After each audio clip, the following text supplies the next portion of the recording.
Afternoon, this is Miss Ann Positivity. So, ito na po yung next episode ng tinatawag natin na Unconditional Love Journey. So, sabi ko dun sa first episode is naghanap ako ng tinatawag na unconditional love coming from my family simula nung pagkabata ko. Which leads me sa maraming tanong sa buhay, including na anong mali sa akin, anong problema sa akin, bakit parang kakaiba ako do'n sa mga siblings ko, bakit hindi ko ma-receive yung unconditional love na katulad ng nare-receive nila.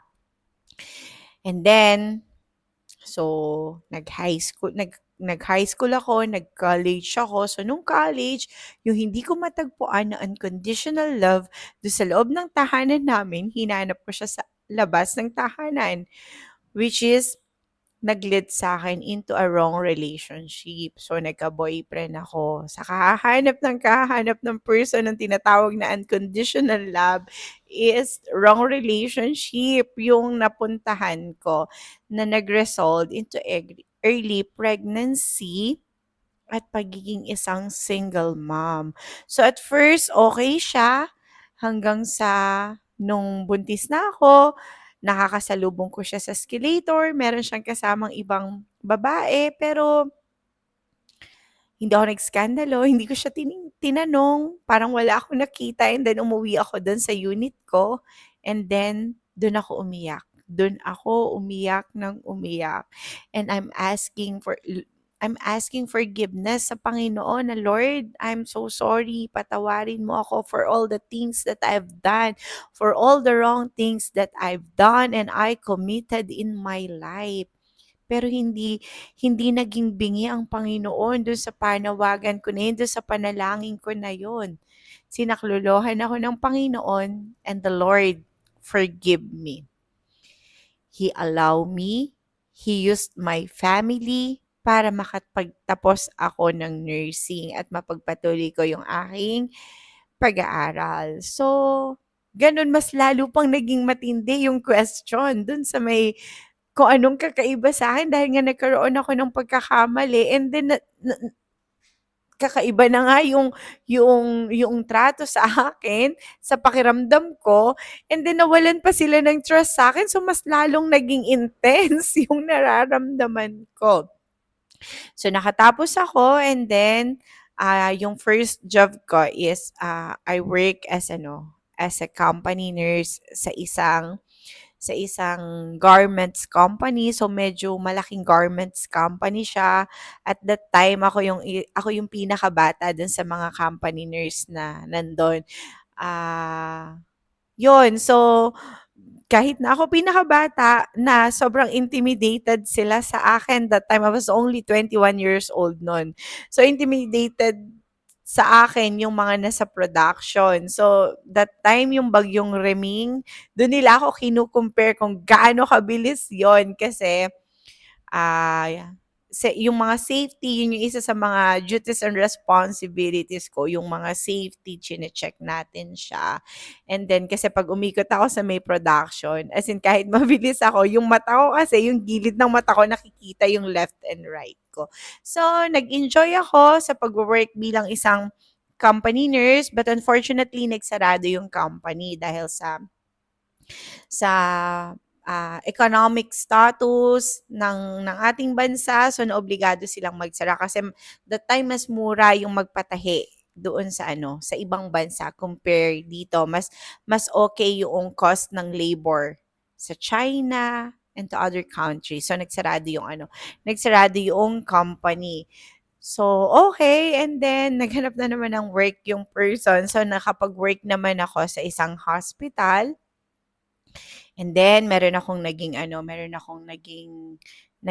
patient, ta's yung naging patient ko na yun may pinakilala sa'kin, so yun.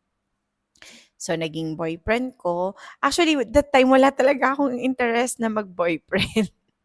Kaya lang yung family ko insist sila ng insist na meron akong boyfriend, eh, sobrang nag-aano yung tenga ko, eh, wala naman talaga.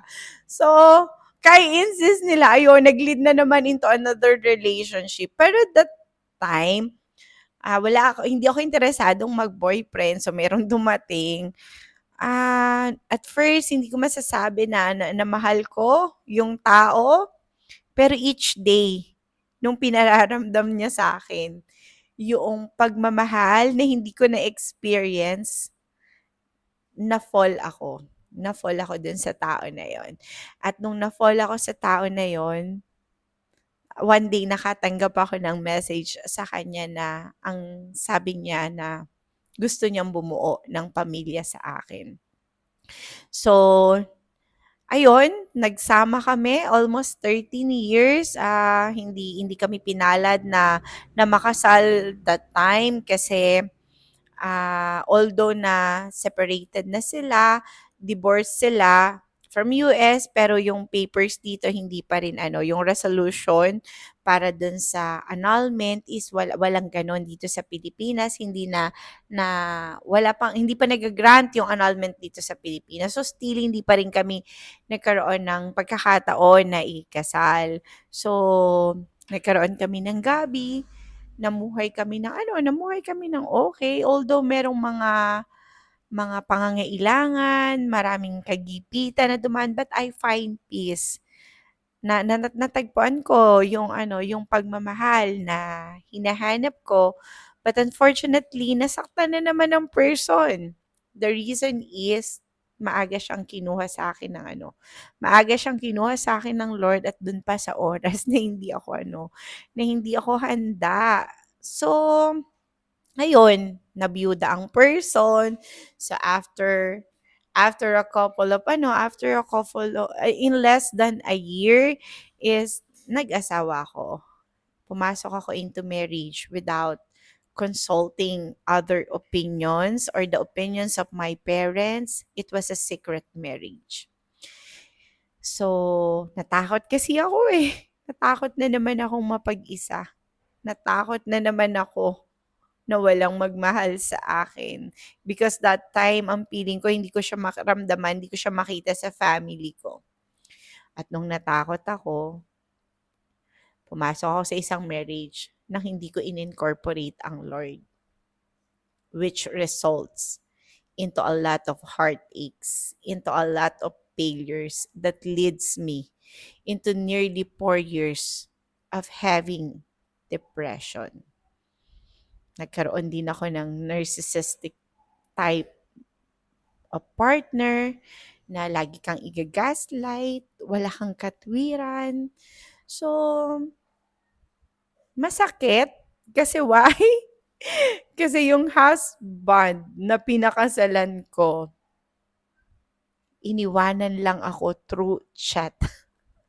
After that, I didn't see him. Hindi na siya nagpakita sa akin. That is too painful. At nung mga oras na yon, wala akong ibang makapitan, wala akong friends. Kasi kinulong niya ako, parang kinulong niya ako sa isang shoebox na nagkaroon ng blockages sa career ko, nagkaroon ng blockages sa lahat ng aspeto ng buhay ko. So, ang hirap nung iniwanan niya ako kasi wala akong mapagsasabihan ng lahat, wala akong kaibigan. Ang alam ko lang na meron ako ay yung Lord.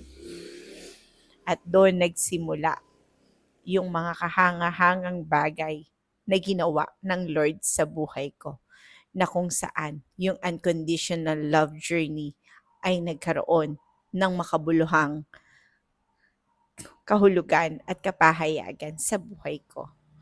Itutuloy po natin sa susunod na episode ang ating unconditional love journey with Miss and Positivity. Mga kapatid, always remember that a grateful heart produces positivity in our hearts and in our life.